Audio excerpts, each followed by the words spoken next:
Peter said, I am really learning that God doesn't show partiality to one group of people.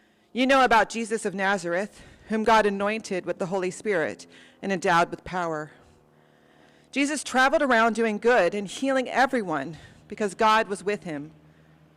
We are witnesses of everything he did, both in Judea and in Jerusalem. They killed him by hanging him on a tree, but God raised him up on the third day and allowed him to be seen, not by everyone, but by us. We are witnesses whom God chose beforehand, who ate and drank with him after God raised him from the dead. He commanded us to preach to the people and to testify that he is the one whom God has appointed judge of the living and the dead. All the prophets testify about him, that everyone who believes in him receives forgiveness of sins through God's name. The word of the Lord. Thanks be to God.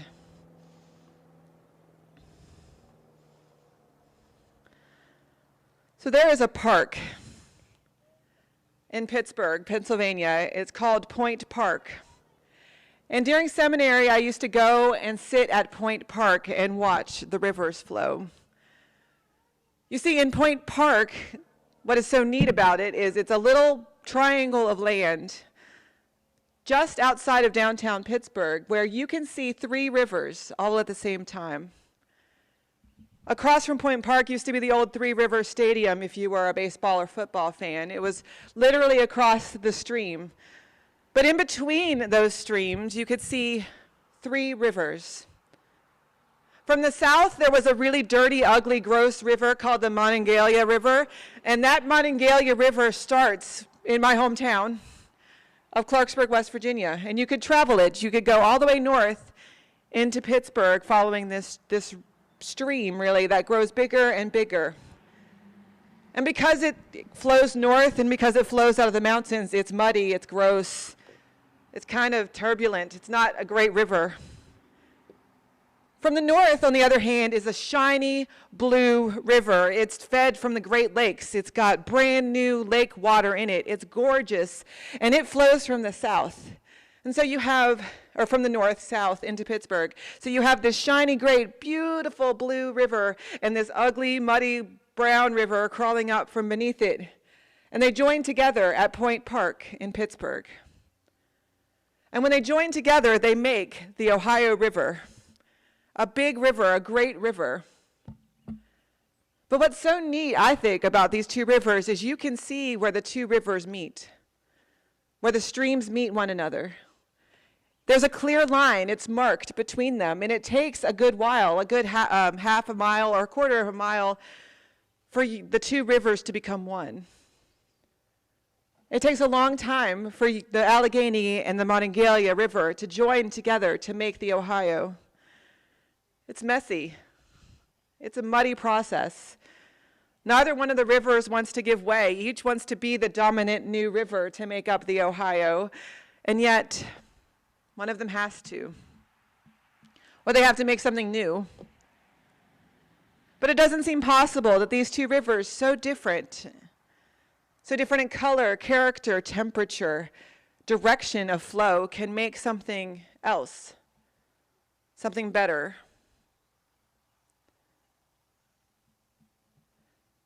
And in this morning's story, Peter is struggling with the same reality. You see, it had been a hard year for Peter. Peter was, in many ways, considered the best disciple, the most powerful disciple, was sort of self-appointed as Jesus' favorite disciple. He was the one who got most of the attention. He got most in trouble, too. It was not just a one-way street, but Jesus and Peter had a special bond. It couldn't be denied. And so it had been a hard year for Peter. He'd watched his best friend be crucified. And not in a great way. It wasn't a pleasant experience to witness, but he had watched. And then after that had happened, he went into hiding for fear of his own life. He was under a little bit of stress. And like most of us, Peter didn't handle his stress that well. He made some bad choices. He denied Christ when given the opportunity to stand up for his friend. He kind of got mad at everybody he was hanging out with. He refused to listen to them. He locked himself in his bedroom and sort of threw a temper tantrum. It was not a good year for Peter. And even though Peter thought he was given the right, he was given the authority to start the new church, there was this upstart guy named Paul who was challenging him. You see, Paul thought he was in charge. Paul, who was this interloper, this outsider, this guy who had never been with Jesus, in fact, was anti-Jesus. He'd risen up to a position of power in the church to be as equal in authority to Peter, and Peter couldn't understand. He didn't get it. He said, I was there. I saw Jesus. I talked to Jesus. I knew Jesus. He spoke to me. I was a witness at the resurrection. I was there, though not really there. Because as we remember from the story, the person that Jesus showed himself to first was Mary. It was the women who came to the tomb to whom Jesus revealed himself. And so Peter missed out on even being the witness, the initial witness to the resurrection. You could say his ego had been knocked down a few pegs. It turns out Peter was not as important as he thought he was. He wasn't as in charge as he thought he was. He wasn't going to get as much say in the future of this thing called church as he thought he deserved. And so it had been a rough year for Peter. He tried to be fair, but he had felt for a long time that the Jewish people should be given priority. And so God does what God does, which is send some dreams to Peter that knock Peter on his, well, off his pedestal anyway. God sends some dreams to Peter, and he sees a big sheet, a big bed sheet in heaven, and there are animals on this bed sheet, right? And they're like unclean and clean animals together, which is a no-no. You shouldn't do that. And God fills up this sheet from heaven full of clean animals and unclean animals and sends them to Peter and says, these are your animals. That's a weird dream. And so Peter doesn't get it at first, and he says, maybe I could try a different dream. And God sends it again. God sent the vision 3 times, clean and unclean animals together on one big sheet. So Peter starts to get nervous. Maybe I wasn't so right about what this church thing should look like. And if that's not weird enough, his friend Cornelius, who wasn't even in the church, he was an Italian centurion, he didn't have anything to do with anything, got the same dream. They started talking to each other. Hey, did you get this weird dream about animals mixing together on this sheet? And Peter realizes that he'd been wrong the whole time. The whole time. That he'd been wrong, that this church, this new thing, it wasn't just for the people who had seen. It wasn't just for the witnesses at the tomb, it was for everybody. Jews and Greeks, slaves and free, women and men, all of them, everybody gets to be a part. Clean and unclean animals together on one sheet. Jesus Christ who died for all. Jesus Christ who came for all. And Peter didn't get it for a year. God sent that dream to Peter to wake him up. Now, you would think his friends would be okay with this dream. Peter was an authority after all, but Peter went to Jerusalem and said, this is the dream I've had. This is what I think the future holds for us. And you know what his friends did? No way, man. You're talking crazy. That's not the God I know. That's not the God that I know. God that I know says we follow the rules. We separate the clean and the unclean. We keep the rules around here. And Peter was forced out. He was forced to go somewhere else and to abandon his friends and to make a different choice because he knew that God had sent him with a vision. Clean and unclean animals.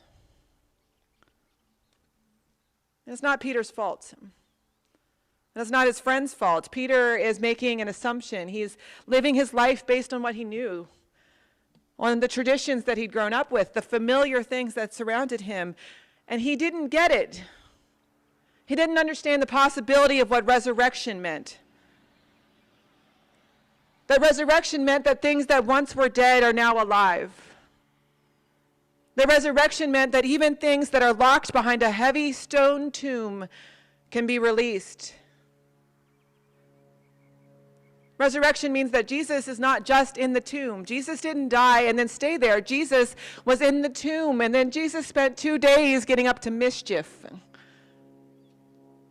going and talking to demons and talking to angels and talking to the dead and becoming Lord of everything. Everything, everything. Not just the Lord of the people in Jerusalem, and not just the Lord of the people who knew him, and not just the people who saw the resurrection, but the Lord of everything. Easter tells us that Jesus is Lord of heaven and earth and hell and all that comes between it. And if that didn't tell us enough, Jesus goes on after he is resurrected to say in Matthew 28, "Go into the world and baptize everyone." Go into the world. Tell them about Jesus. Go. Jesus is not dead, and neither are you. Go.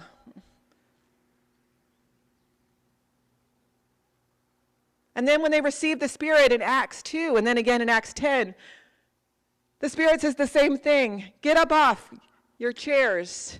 Get out of your pews. Go. For Jesus is alive. Jesus is not here in the tomb. Jesus is alive. And if you believe that, if you are a resurrection people, that means that you are alive too.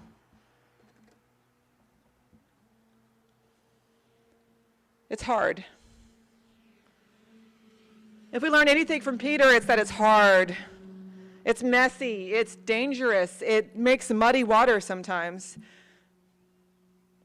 But it's necessary. It's hard when you mix the streams, when you start putting clean and unclean together. When dirty water and clean water come together, it makes a kind of messy river. The resulting stream can be messy, it can be difficult, it can be challenging, it can be hard to navigate. It's not clear where this river is going. But it is clear that God mixes the clean and the unclean. Without those two rivers mixing together, you don't have travel through the mountains. You don't have travel to the Mississippi. You never make it to the Gulf. Without those two rivers, those two different rivers, the clean and the unclean coming together, you don't make it to Ohio. You don't make it down the river. You don't make it to Kentucky and Louisiana and wherever else you want to go in the West. You have to have the clean and the unclean. The truth is, the community of God is the same. It's the clean and the unclean. Some days we're the clean, some days we're the unclean, and for some of us, we're more days in one category than the other. But it takes both. And like Peter, we try to make things, shove things into the tomb. Oh, there's new people? Welcome him in. Let's come to the tomb together. When Jesus isn't there anymore. Jesus is going out and meeting the people. He's resurrected. He's saying, this tomb is cold, man. It's cold and it's wet, and I'd like to be out in the sunshine. And so if we are going to be resurrection people, if we're going to live into the life which God has chosen for us, if we're going to live in the midst of the water that's kind of messy, but is where God is, then we have to ask ourselves, where is God pushing us to? Where is God's stream going? We may not be in North Carolina anymore. We may end up in Mississippi. But if we ask ourselves who the risen Lord appears to, who God is calling to the table, who God invites to be part of the group, then we have to invite the clean and the unclean, even if it makes our sheet a little dirty. God broke open the world on Easter. God showed us that the possibilities are bigger than we can imagine, that God can raise us from the dead. There is nothing impossible for God. There is nowhere God can't go. Heaven, earth, hell, and all that is in between. And there is no one to whom God does not speak, clean or unclean. So let us live in the resurrection and be alive. Amen.